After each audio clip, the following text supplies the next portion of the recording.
React ಮಾಡ್ತಾರೆ ಸಿನಿಮಾಗೆ ಅವ್ರಿಗೆ ಇಷ್ಟ ಆಯಿತು. ಸೊ ನಾವು ಹೇಳೋದೆಲ್ಲ ಹೇಳ್ತೀವಿ ಸಿನಿಮಾದಲ್ಲಿ. ಬಟ್ ಇವತ್ತು ಅವರ ರಿಯಾಕ್ಷನ್ ನೋಡಿ ತುಂಬಾ ಖುಷಿ ಆಯಿತು. ಸೊ ನಾವು ಒಂದಷ್ಟು ಪಾಯಿಂಟ್ಸ್ ಅವ್ರಿಗೆ ಹೇಳಬೇಕಂತ ಅಂದ್ಕೊಂಡು ಸ್ಟೋರಿ ಮಾಡಿ ತುಂಬ ಚೆನ್ನಾಗಿ ಅವರು ರಿಸೀವ್ ಮಾಡಿದ್ದಾರೆ. ಈಗಿನ ಕಾಲಘಟ್ಟದಲ್ಲಿ ಬರೀ ಕಮರ್ಷಿಯಲ್ ಯೋಚನೆ ಮಾಡಬೇಕು, ಮೆಸೇಜ್ ಓರಿಯೆಂಟೆಡ್ ಸಿನಿಮಾ ಅಂತ ಸರಿ ತುಂಬ ಹಳ್ಳಿ ಮುಂಚೆ ಯಾವ ಥರ ಹಿರಿಯ ಮಾಡಬಹುದು ಸಾಧ್ಯತೆ ಇದೆ ಅಂತ. ಅಂದರೆ ಒಂದು ಸಾಧಾರಣ ಮನುಷ್ಯ, ಒಂದು ಭಾರತದ ಪ್ರಜೆ ಸರ್, ಸಾಮಾನ್ಯ ಮನುಷ್ಯ, ಒಂದು ಭಾರತದ ಪ್ರಜೆ, ಅವನ ಸೊಸೈಟಿಗೆ ಅವನ ನಾಡಿಗೆ ಏನು ಮಾಡ್ಬೋದು ಅಂತ ತೋರಿಸಿರ್ಬೋದು. ಜೊತೆಗೆ ಇದು ಅದನ್ನ ಕಮರ್ಷಿಯಲ್ ಆಗಿ ತೋರಿಸಿರೋದು. ಅಂದರೆ ನಿಮಗೆ ಒಳ್ಳೆ ಸಾಂಗ್ಸ್ ಮೂಲಕ, ಒಳ್ಳೆ ಫೈಟ್ಸ್ ಮೂಲಕ, ಒಂದಷ್ಟು ಒಂದೊಳ್ಳೆ ಲವ್ ಸ್ಟೋರಿ ಮೂಲಕ ಆ ಮೆಸೇಜ್ನ ಹೇಳಿರೋದು. ಸೊ ಅದರಿಂದ ತುಂಬ ಖುಷಿ ಆಗುತ್ತೆ. ಅಪ್ಪಣ್ಣವರ ಅಭಿನಯ ಅವ್ರನ್ನ ತುಂಬ ಮಿಸ್ ಮಾಡ್ಕೊಳ್ತೀವಿ. ಅವ್ರು ಇದ್ದಿದ್ರೆ ತುಂಬ ಚೆನ್ನಾಗಿರ್ತಾ ಇತ್ತು, ತುಂಬ ಖುಷಿ ಪಡ್ತಾ ಇದ್ರು. ಅವ್ರ ಜೊತೆ ಆ್ಯಕ್ಟ್ ಮಾಡೋದು ಕೂಡ ತುಂಬ ಚೆನ್ನಾಗಿತ್ತು. ತುಂಬ ಒಳ್ಳೆ ಕೋ-ಆರ್ಟಿಸ್ಟ್. ಅಂದರೆ ನಾವು ಏನೇ ಮಾಡಬೇಕಂದ್ರೆ ನಮಗೂ ಒಂದಷ್ಟು ಹೇಳ್ಕೊಡ್ತಾರೆ ಅವರು. ಆಮೇಲೆ ಅವರಿಂದನೂ ಸಾಕಷ್ಟು ಕಲ್ತಿದ್ದೀನಿ ಈ ಸಿನಿಮಾದಲ್ಲಿ. ಸೊ ತುಂಬ ಖುಷಿ ಆಯಿತು ಅವ್ರನ್ನ. ಆಮೇಲೆ ಸ್ಕ್ರೀನ್ ಮೇಲೆ ಅವ್ರ ಸೀನ್ಗಳು ನೋಡೋಕ್ಕೆ ಇನ್ನೂ ಖುಷಿ ಆಯಿತು. ಡೈರೆಕ್ಟ್ ಬಗ್ಗೆ ಲೊಕೇಶನ್ಗಳು ಕೂಡ ತುಂಬ ನಾವು ಆ್ಯಕ್ಚುಲಿ ಇದರಲ್ಲಿ ದೇವನೂರು, ನಿಡ್ಘಟ್ಟ, ಬಾಣಾವತಿ, ಆಮೇಲೆ ಚನ್ನಪಟ್ಟಣ, ಕನಕಪುರ ತುಂಬ ಕಡೆ ಶೂಟ್ ಮಾಡಿದ್ವಿ. ಅಲ್ಲಿ ಹೋಗಿ ಎಲ್ಲ ಜನರನ್ನು ಮೀಟ್ ಮಾಡಿ ಅವ್ರ ಜೊತೆಲ್ಲ ಟೈಮ್ ಸ್ಪೆಂಡ್ ಮಾಡಿ ತುಂಬ ಖುಷಿ ಆಯಿತು ಇಡೀ ಶೂಟಿಂಗ್ ಕೂಡ. ಆಮೇಲೆ ನಮ್ಮ ಡೈರೆಕ್ಟರ್ ಚಂದ್ರು ಅವ್ರು ಏನೇ ಹೇಳಬೇಕಾಗಿತ್ತು ತುಂಬ ಚೆನ್ನಾಗಿ ಹೇಳಿದ್ದಾರೆ. ಜನ ಕೂಡ ತುಂಬ ಚೆನ್ನಾಗಿ ರಿಸೀವ್ ಮಾಡಿದ್ದಾರೆ. ಸೊ ಈ ಸಿನಿಮಾ ಮಾಡಿದ್ದಕ್ಕೆ ಅವ್ರಿಗೂ ಒಂದು ಥ್ಯಾಂಕ್ಸ್ ಹೇಳೋಕ್ಕೆ ಇಷ್ಟಪಡ್ತೀನಿ. ತುಂಬ ಚೆನ್ನಾಗಿ ಮಾಡಿದ್ದಾರೆ. ಆಮೇಲೆ ಮೇಘ ಅವರು ತುಂಬ ಆಗಿತ್ತು. ಹೌದು. ಸೊ ಅವರು ಇಡೀ ಜರ್ನಿ ಈ ಸಿನಿಮಾದಲ್ಲಿ ತುಂಬ ಒಳ್ಳೆ ಕೋ-ಸ್ಟಾರ್ ಆಗಿ ತುಂಬ ಚೆನ್ನಾಗಿ ಸಪೋರ್ಟ್ ಮಾಡಿ ಒಂದೊಂದು ಸೀನು ಚೆನ್ನಾಗಿ ಡಿಸ್ಕಸ್ ಮಾಡಿ ಅವ್ರ ಜೊತೆ ತುಂಬ, ಅದರಿಂದ ಮೋಸ್ಟ್ಲಿ ಆ ಸೀನ್ಗಳು ತುಂಬ ಚೆನ್ನಾಗಿ ಕಾಣಿಸ್ತಾ ಇದೆ. ತುಂಬ ಸಪೋರ್ಟಿವ್ ಕೋ-ಸ್ಟಾರ್, ತುಂಬ ಖುಷಿ ಆಯ್ತು ಕೆಲಸ ಮಾಡಿ. ಆಮೇಲೆ ಜೊತೆಗೆ ನಮ್ಮ ಲಹರಿ ಸಂಸ್ಥೆ ಈ ಸಿನಿಮಾ ಇಷ್ಟು ಚೆನ್ನಾಗಿ ರಿಲೀಸ್ ಆಗೋಕ್ಕೆ ಅವರೇ ಕಾರಣ. ನಮ್ಮ ಸಿನಿಮಾಗೆ ಏನೇನು ಬೇಕು ಎಲ್ಲ ಕೊಟ್ಟು ತುಂಬ ಚೆನ್ನಾಗಿ ರಿಲೀಸ್ ಮಾಡ್ಕೊಡ್ತಾರೆ. ಅವ್ರಿಗೂ ಥ್ಯಾಂಕ್ ಯು. ಸೊ ನಮ್ಮ ಇಡೀ ತಂಡಕ್ಕೆ ನನ್ನಿಂದ ಥ್ಯಾಂಕ್ ಯು. ಆಮೇಲೆ ಈಗ ಮೀಡಿಯಾದ ನೀವೇ ಒಂದು ಆಲ್ಮೋಸ್ಟ್ 5-6 ವರ್ಷದಿಂದ ನಮ್ಮನ್ನ ಕೇಳ್ತಾನೆ ಇದ್ದೀರಾ ಯಾವಾಗ ರಾಮಾಯಣ ಅಂತ.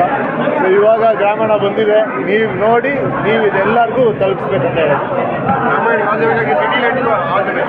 Thank you city life Megha madam, ಒಂದು ಫೀಮೇಲ್ ಆ್ಯಕ್ಟಿಂಗ್ ಅಂದರೆ ಬರೀ ಡ್ಯಾನ್ಸಲ್ಲಿ ಬಂದು ಹೋಗ್ತಾರೆ, ಇದ್ರಲ್ಲಿ ಬಂದು ಹೋಗ್ತಾರೆ. ಬಟ್ ಈ ಸಿನಿಮಾದಲ್ಲಿ ಪೂರ್ತಿ ಇರುವಂಥದ್ದು ಹೇಗೆ? ತುಂಬ ಖುಷಿ ಆಗ್ತಿದೆ ಆ್ಯಕ್ಚುಲಿ. ಇದಕ್ಕೆ ನಾನು ಬಿಗ್ ಥ್ಯಾಂಕ್ಸ್ ನಮ್ಮ ಡೈರೆಕ್ಟರ್ ದೇವನೂರು ಚಂದ್ರು ಸರ್ ಹೇಳಬೇಕು. ಯಾಕಂದರೆ ಆ ಕುಸುಮ ಅನ್ನೋ ಪಾತ್ರನ ಅವರು ತುಂಬ ಕನ್ಸ್ಕೊಂಡಿದ್ರು. ಐ ಹೋಪ್ ಸರ್ ನೀವು ಕನ್ಸ್ಕೊಂಡಿರೋ ಪಾತ್ರನ ನಾನು ಜೀವ ತುಂಬಿದ್ದೀನಿ ಅಂತ ಅಂದ್ಕೊಳ್ತೀನಿ. Thank you. ಈಗಿನ ಒಂದು ಇದರಲ್ಲಿ ನನಗೆ ಇಷ್ಟು ಒಳ್ಳೆ ಪಾತ್ರನ ಕೊಟ್ಟಿದ್ದಕ್ಕೆ. ತಮಿಳಲ್ಲಿ ಆಗಿದೆ, ತೆಲುಗಲ್ಲಿ ಆಗಿದೆ, ಹೀರೋಯಿನ್ ಆಗಿ ಕಾಣಿಸ್ತಾರೆ ಅಂತ ಮಾತು ಕೇಳಬೇಕು. ಇವತ್ತು ರಾಮಾಯಣ ಮುಖಾಂತರ ಮೇಘ ಸತಿ ಅವರು ಬೇರೆ ಬದಲಾವಣೆಯನ್ನು ಮಾಡ್ತಾರೆ. ತುಂಬ ಖುಷಿ ಆಗ್ತಿದೆ ನನಗೆ. ನನ್ನ ಪಾತ್ರದ ಹೆಸರು ಕುಸುಮ. ಸೊ ಆ ಕುಸುಮ ಪಾತ್ರಕ್ಕೆ ಎಲ್ಲ ಆಡಿಯನ್ಸಿಂದ ತುಂಬ ಪ್ರೀತಿ ಸಿಗ್ತದೆ. ಎಲ್ಲರೂ ಇಷ್ಟಪಡ್ತಿದ್ದಾರೆ ನಮ್ಮ ಸಿನಿಮಾನ, ಎಲ್ಲರೂ ಇಷ್ಟಪಡ್ತಿದ್ದಾರೆ ನಮ್ಮ ಕೆಮಿಸ್ಟ್ರಿ. ತುಂಬ ಜನ ಎಲ್ಲರೂ ಇಷ್ಟಪಡ್ತಿದ್ದಾರೆ. ಸೊ ಈ ಒಳ್ಳೆ ರಿವ್ಯೂಸ್, ಪಾಸಿಟಿವ್ ರೆಸ್ಪಾನ್ಸ್ ನೋಡಿ ನಮಗೆ ಇಡೀ ಚಿತ್ರತಂಡಕ್ಕೆ ತುಂಬ ಖುಷಿ ಆಗ್ತದೆ. ಸರ್ ನಿಮ್ಮನ್ನು ಕೇಳಬೇಕು, ಲಾಸ್ಟಿಗೆ ಒಂದು ಕಾಲ್ ಬರುತ್ತೆ ಸಿನಿಮಾದಲ್ಲಿ, ಪಾರ್ಟ್ 2 ರೆಡಿ ಆಗ್ತಿದ್ದೀರಾ? ಆ ಪಾರ್ಟ್ 2 ಎಲ್ಲ ನಿಮ್ಮ ಕೈಯಲ್ಲಿದೆ, ಜನರ ಕೈಯಲ್ಲಿದೆ. ಬಟ್ ಅದು ಇಲ್ಲ. ಈಗ ಗ್ರಾಮೀಣ ಒಂದು ದೊಡ್ಡ ಸಿನಿಮಾ, ಅಂದರೆ ಅದರಲ್ಲಿ ತುಂಬ ವಿಷಯಗಳಿದೆ. ಸೊ ನೀವು ಬೇಕಂದರೆ ಅದರಲ್ಲಿ ಇನ್ನೂ ಹಲವಾರು ವಿಷಯ ಇದೆ ಹೇಳೋದು. ಅದು ಹೇಳೋದಿದೆ. ಅದು ನಮ್ಮ ಪ್ರೊಡ್ಯೂಸರ್ ಡೈರೆಕ್ಟರ್ ಸರ್ ಬನ್ನಿ ಸರ್. ಸಿನಿಮಾ ಆಗಿದೆ ಇವತ್ತು ರಾಮಾಯಣ. Thank you. ನನಗೆ ಭಾಳ ವರ್ಷ ಕನ್ಸ್ಕೊಂಡಿದ್ದ ಸ್ಕ್ರಿಪ್ಟ್ ಇದು. ನಾನು ಥಿಯೇಟ್ರಲ್ಲಿ ಕೂತ್ಕೊಂಡು ಒಂದೊಂದು ಸೀನಿಗೆ ನಾನು ಎಲ್ಲಿ ಇಷ್ಟಪಟ್ಟು ಬರ್ಕೊಂಡಿದ್ದೋ ಆ ಜಾಗದಲ್ಲೆಲ್ಲ ಜನ ಆ ರಿಯಾಕ್ಷನ್ ಕೊಡ್ತಿದ್ದಾಗ, ಸಿಳ್ಳಿ ಹೊಡಿತಿದ್ದಾಗ, ಆ ನಗು ಎಲ್ಲಿ ಬರುತ್ತೆ ಅಂತ ಅಂದ್ಕೊಂಡಿದ್ದ ನಾನು ಲೆಕ್ಕ ಹಾಕಿ ಅನ್ನೋ ಎಕ್ಸಾಕ್ಟ್ ಜಾಗದಲ್ಲಿ ರಿಯಾಕ್ಟ್ ಆಗ್ತಾಯಿದ್ರು.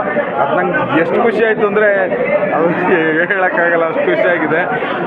ಈ ಸಿನಿಮಾ ನಿಜವಾಗ್ಲೂ ಒಂದು ಫುಲ್ ಪ್ಯಾಕ್ಡ್ ಕಮರ್ಷಿಯಲ್ ಸಿನಿಮಾನೂ ಹೌದು. ಅಂದರೆ ನೀಟಾಗಿ ಯಾಕೆ ಈ ಡೈಲಾಗು, ಯಾಕೆ ಈ ಮಾತು, ಯಾಕೆ ಈ ದೃಶ್ಯ, ಈ ಶಾರ್ಟ್ ಯಾಕೆ ಅಂತ ನೀವು ನೋಡಿದ್ರೆ ನಿಮ್ಗೆ ಇನ್ನೇನೋ ಸಿಗುತ್ತೆ. ಬರೀ ಎಂಟರ್ಟೈನ್ಮೆಂಟ್ ಅಲ್ದಲ್ಲ ಇನ್ನೇನೋ ಬೇರೆ ಏನೇನೋ ಇದೆಯಲ್ಲ, ಅದು ನಿಮಗೆ ಇನ್ನೊಂದು ಲೇಯರ್ ಸಿಗ್ತಾ ಹೋಗುತ್ತೆ. ಸೊ ಈ ರಿಯಾಕ್ಷನ್ ನೋಡಿ ನಂಗೆ ಭಾಳ ಖುಷಿಯಾಗಿದೆ. ಕನ್ನಡದ ಜನ ಯಾವತ್ತೂ ಒಳ್ಳೆ ಸಿನಿಮಾನ ಒಳ್ಳೆ ಕಂಟೆಂಟ್ ಇರೋ ಸಿನಿಮಾನ ಯಾವತ್ತೂ ಕೈ ಬಿಟ್ಟಿಲ್ಲ. ಅದಕ್ಕೆ ಈ ಎಲ್ಲ ಶೋಗಳು ನನಗೆ ಆಲ್ರೆಡಿ ನನ್ನ ಫೋನ್ ರಿಂಗ್ ಆಗ್ತಾನೆ, ಕಂಟಿನ್ಯೂಸ್ ಆಗಿ ರಿಂಗ್ ಆಗ್ತದೆ. ಅಷ್ಟು ರಿಯಾಕ್ಷನ್ಸ್ ಚೆನ್ನಾಗಿದೆ. ಈ ರಿಯಾಕ್ಷನ್ ನೋಡಿ ತುಂಬ ಒಂದು ಸ್ಯಾಟಿಸ್ಫ್ಯಾಕ್ಷನ್ನು. ಅಂದರೆ ಹಿಂದೆ ಫಸ್ಟ್ ಪಟ್ಟಿದ್ದ ಕಷ್ಟಗಳು ಅವು ಯಾವ ಈಗ ನೆನಪಾಗ್ತಿರೋ ಅಷ್ಟು ಖುಷಿ ಆಗ್ತದೆ. ಇದೇ ಈ ರಿಯಾಕ್ಷನಿಗೆ ನಾನು ಕಾಯ್ತದ್ದೆ. Thank you so much. ಇದೆಯಲ್ಲ ಈ ಕಥೆಗಳು ಎಲ್ಲ ಈಗ ನಿಮ್ಮೂರಲ್ಲಿ ನಿಮಗೆ ಈಗ ನೀವು ಈ ಸಿನಿಮಾ ನೋಡಿದ್ರಲ್ಲ, ನಿಮ್ಗೆ ಏನು ಕನೆಕ್ಟ್ ಏನು ಇಷ್ಟ ಆಯಿತು? ನಮ್ಮೂರಲ್ಲಿ ದಂಧೆ ನಡೀತಿದೆ. ಓಕೆ, ನಿಮಗೆ ಏನು ಅನಿಸ್ತು? ನಿಮ್ಗೆ ಏನು ಸಿಕ್ತು? ಯಾವುದೋ ಒಂದು ಪಾತ್ರ ಪ್ರತಿಯೊಬ್ಬರು ಏನು ಬೇಕಾದ್ರೆ ಮಾಡ್ಬೋದು. ಇವಾಗ ಫಾರ್ ಎಕ್ಸಾಂಪಲ್ ಬಿಡ್ತಿಗೆ ಕಂಪೇರ್ ಮಾಡ್ಕೊಂಡು ಮಾಡ್ಬೋದು ಅಂತ. ಎಕ್ಸಾಕ್ಟ್ಲಿ ನಿಮ್ಮೂರಲ್ಲಿ ನಿಮ್ಮ ಪಕ್ಕದಲ್ಲಿ ಏನೇನು ನಡೀತಾ ಇದೆ ನಿಮಗೆ ಬೇರೆ ಥರ ಕಾಣುತ್ತೆ. ಗ್ರಾಮೀಣ ನಿಮಗೆ ಬೇರೆ ಥರ ಕಾಣುತ್ತೆ. ಒಬ್ಬ ಸದಾನಂದ ಸ್ವಾಮಿ ನಿಮಗೆ ಕಾಣಿಸ್ಬೋದು, ಒಬ್ಬ ಕರಿಬೇಕು ಕಾಣಿಸ್ಬೋದು, ಒಬ್ಬ ಸೀನಾ ಕಾಣಿಸ್ಬೋದು, ಒಬ್ಬ ಯಾರೋ ಸಗಣಿ ಅಂತ ಒಂದು ಕಾಣಿಸ್ಬೋದು ನಿಮಗೆ. ಅಲ್ಲಿ ಯಾರು ಕಾಣಿಸ್ತಿರೋ ಒಂದು ಬಸವ, ಊರಲ್ಲಿ ಬಸವ ಏನೂ ಮಾತಾಡ್ದಂಗೆ ಓಡಾಡ್ತಿರೋ ಒಂದು ಬಸವನು ಕಾಣಿಸ್ಬೋದು, ನೋಡಿರ್ತೀರ. ಸೊ ಪ್ರತಿಯೊಬ್ಬರಿಗೂ ಅವ್ರವ್ರದೇ ರೀತಿಯಲ್ಲಿ ಅವ್ರವ್ರದ್ದೇ ಸಿಗ್ತಾ ಹೋಗುತ್ತೆ. ಸೊ ಆ ಪಾತ್ರಗಳು ಏನೋ ಹೇಳ್ತಾ ಹೋಗ್ತವೆ. ಈ ಗ್ರಾಮೀಣ ಸ್ಪೆಷಾಲಿಟಿನೇ ಆ ಥರ ಸಣ್ಣ ಸಣ್ಣ ಪಾತ್ರಗಳು, ಸಣ್ಣ ಸಣ್ಣ ಕಥೆಗಳು ಅವೇ ವರ್ಕ್ ಆಗಿರೋದಿಲ್ಲಿ. ಸೊ ಈ ಒಂದು ಸತಿ ಇಲ್ಲಿವರೆಗೂ ನನ್ನ ಸಿನಿಮಾ ಆಗಿತ್ತು. ಇವತ್ತಿಂದ ಈ ಕ್ಷಣದಿಂದ ನಿಮ್ಮ ಸಿನಿಮಾ ಬೆಳೆಸಿ, ಅರಸಿ, ಹಾರೈಸಿ. ಸರ್, ತಪ್ಪು ಪುಸ್ತಕ